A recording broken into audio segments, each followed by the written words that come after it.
আমি কবির, একজন তরুণ ব্যক্তি। আমি আমার মামার বাড়িতে কাজ করতাম। আমার মামা তার স্ত্রীকে খুশি করতে পারতেন না, ফলে আমার মামি আমাকে তার ঘরে ডাকতেন।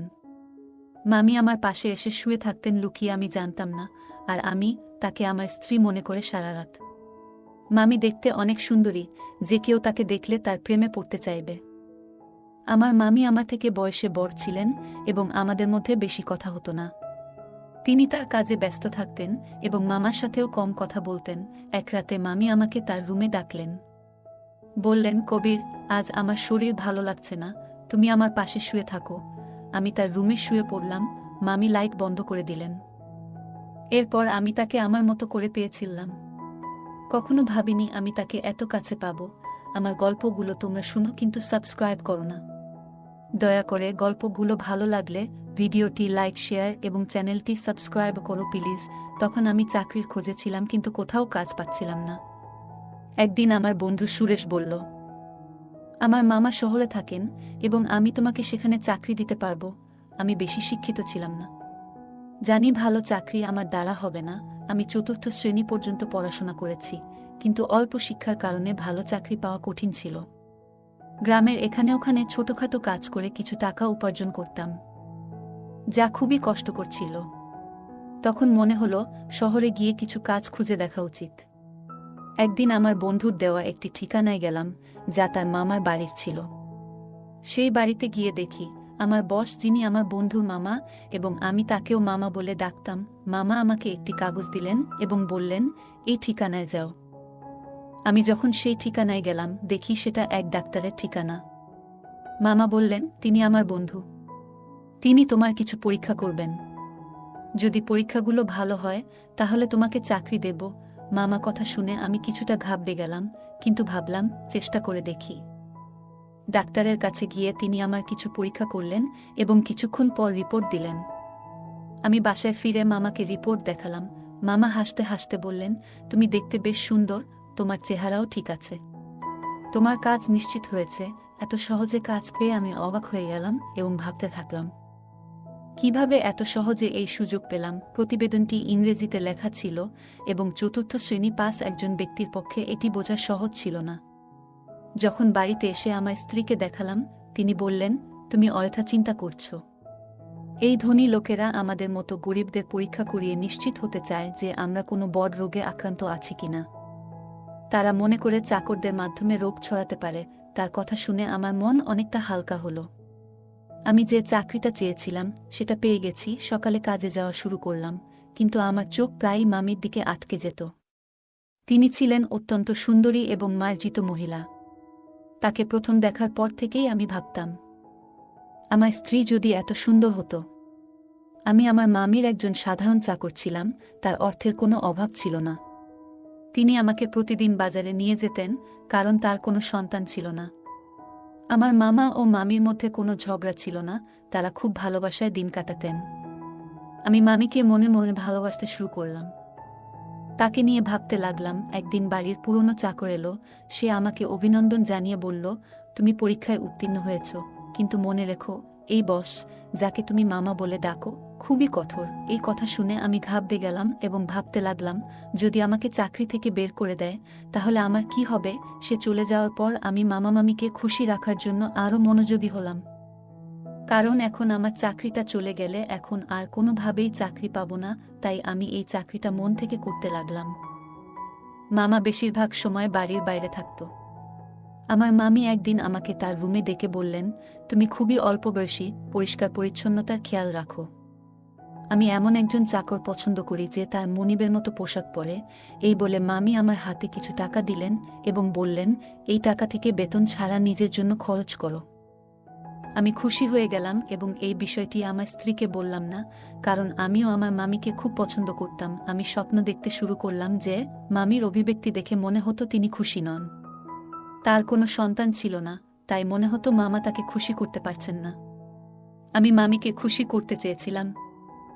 মামির দেওয়া টাকা নিয়ে পরের দিনই একটা মার্কেটে গিয়ে কিছু নতুন জামাকাপড় কিনলাম। আমাকে দেখে মামি বললেন, আজ তোকে খুব সুন্দর লাগছে, সবসময় এমনই থেকো। আমি লজ্জা পেয়ে চোখ নামিয়ে নিলাম। আসলে আমার বিয়ে হয়েছে মাত্র 3 বছর, কিন্তু আমার স্ত্রী মামির মতো সুন্দরী ছিলেন না। বিয়ের 2 বছর পরই আমাদের সন্তান নিউমোনিয়া হয় এবং সে পৃথিবী থেকে চলে যান। এরপর আমার স্ত্রী সারাক্ষণ দুঃখে কান্নাকাটি করত, কিন্তু আমি একজন পুরুষ এবং আমারও কিছু প্রয়োজন ছিল। আমি চাইতাম আমাদের আরেকটা সন্তান হোক, কিন্তু আমার স্ত্রী সন্তানের নাম শুনলেই বিরক্ত হয়ে যেতেন। তিনি সবসময় আমার থেকে দূরে থাকতেন। আমার মামিকে দেখে আমার মনোভাব বদলাতে শুরু করেছিল। মামা মামির বিয়ে হয়েছে, 1 বছর হয়ে গেছে, কিন্তু তাদের কোনো সন্তান নেই। মামা সবসময় তার ব্যবসায় ব্যস্ত থাকতেন, আর মামি ফ্যাশন ও পার্টিতে মগ্ন থাকতেন। আমার মামিকে দেখে মনে হতো তিনি আমাকে পছন্দ করতে শুরু করেছেন। আমি প্রায় সিনেমা এবং নাটকে প্রেমের কাহিনী দেখতাম এবং কল্পনা করতাম। মামি আমার কাছে এসে বলবেন, আমি তোমার প্রেমে পড়েছি। এক রাতে যখন আমি ঘুমাচ্ছিলাম, মনে হলো আমার পাশে কেউ আছে। মামি ছিলেন খুবই সুন্দরী এবং তার দেহ আকর্ষণীয় ছিল। আমার স্ত্রী আমাদের সন্তান হারানোর দুঃখে নিজের শরীরকে অবহেলা করেছিলেন। কোনো যত্ন নিত না, তাই সে শুকিয়ে কাঠ হয়ে গেছে। আমার মতো একজন গরিব মানুষ যখন ভাবতাম আমি কি করে চাকরের মতো জীবন কাটাবো, তখন মামিকে আমার স্ত্রী ভেবে সারা রাত উপভোগ করতাম। মামি আমার দিকে তাকিয়ে মৃদু হাসতেন। আমি আমার মামির সান্নিধ্য উপভোগ করতে শুরু করলাম। কাজ করার সময় মামি আমাকে ডেকেই যে কোনো কাজ দিতেন, আর আমি তা সঠিকভাবে করে দিতাম যেন কোনো অভিযোগের সুযোগ না থাকে। মামি সবসময় আমার প্রশংসা করতেন, আর আমি সততার সাথে আমার কাজ চালিয়ে যাচ্ছিলাম। একদিন মামির শরীর খারাপ হলে আমি তাকে হাসপাতালে নিয়ে যাই এবং মামাকে ফোন করে জানাই। এরপর মামা হাসিমুখে আমাদের সবার জন্য মিষ্টি আনলেন। এরা দেখে আমি খুব খুশি হয়েছিলাম, কিন্তু সেই দিন থেকে মামির আচরণ বদলে গেল। তিনি আমার দিকে অদ্ভুতভাবে তাকাতে লাগলেন এবং বাইরে যাওয়া কমিয়ে দিলেন। ফলে এখন শুধুমাত্র মামির সঙ্গেই আমার দেখা হয় কম। কিছুদিন ধরে আমার মন মেজাজ খারাপ ছিল, কারণ আমি মামির সান্নিধ্যে অভ্যস্ত হয়ে পড়েছিলাম। আমার মনে হয়েছিল আমি হয়তো মামির প্রতি আসক্ত হয়ে পড়েছি। তবে আমার কাজ চালিয়ে যেতে লাগলাম। সময় চলে গেল এবং অবশেষে সেই দিন এল যখন মামি একটি সন্তানের জন্ম দিতে চলেছিলেন। কিন্তু মামা আর আগের মতো খুশি ছিলেন না। তিনি সবসময় চিন্তিত থাকতেন। আমি ভাবতে লাগলাম, মামা কেন খুশি ছিলেন না? আমি যখন বাবা হলাম তখন আনন্দে উঠছিলাম, কিন্তু আমার মামাকে খুব চিন্তিত দেখাচ্ছিল, যেন কোনো বড় বিপর্যয় আসন্ন। এক রাতে মামা আমাকে তার ঘরে ডেকে বললেন, এই ব্যাগ নাও। যদি আজ রাতে আমার স্ত্রী সন্তান জন্ম দেয়, তবে এই ব্যাগটি ব্যবহার করো এবং শিশুটিকে গোপনে সরিয়ে ফেলো।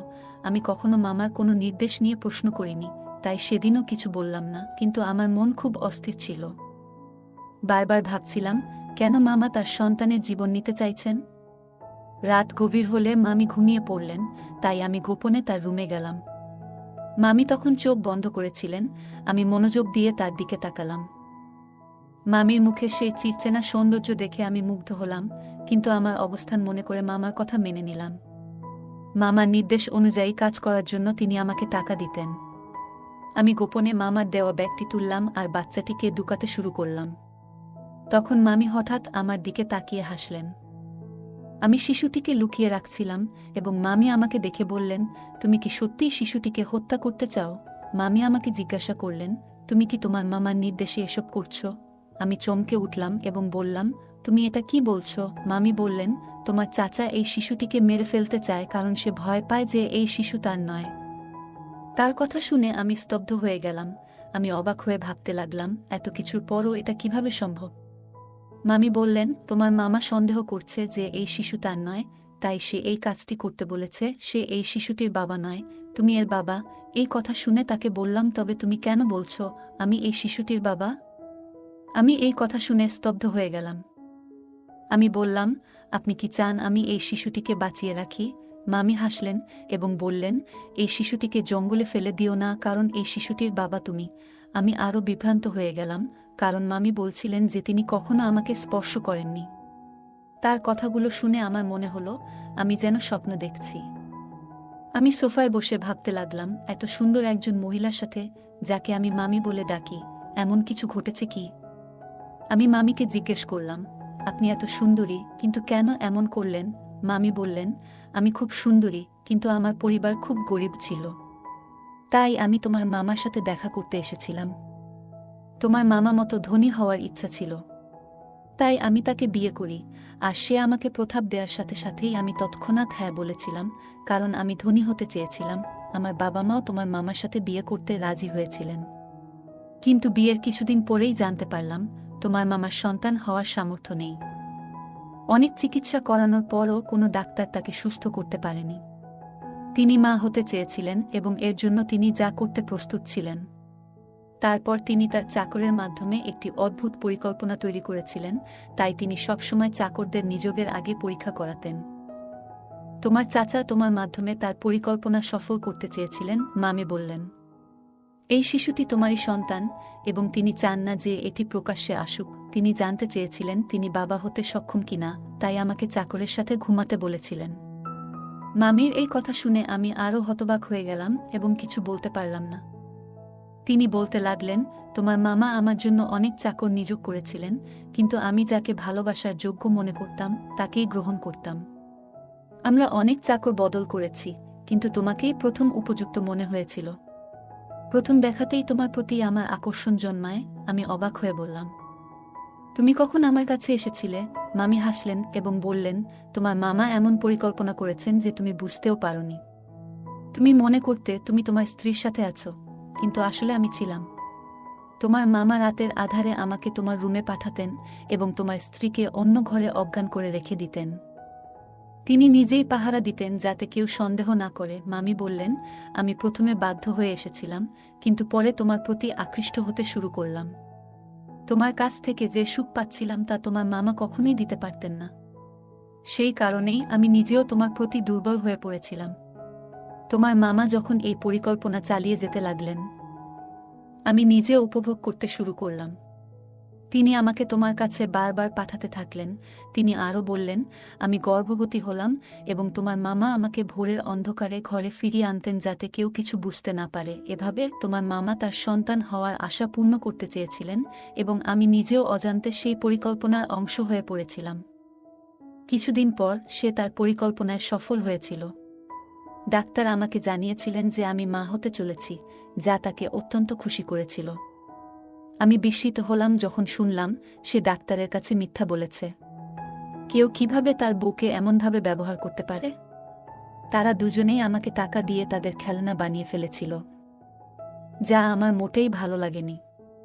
তখন আমার মামি তার কথাবার্তায় ব্যস্ত ছিলেন।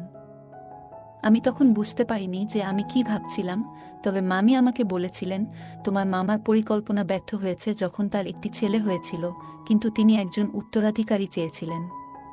সে তার বন্ধুকে নিয়ে অন্য দেশে পালিয়ে যায় আর আমাকে বলে, এখন আমার কোনো সম্পত্তি নেই, আমার সব ব্যবসা শেষ।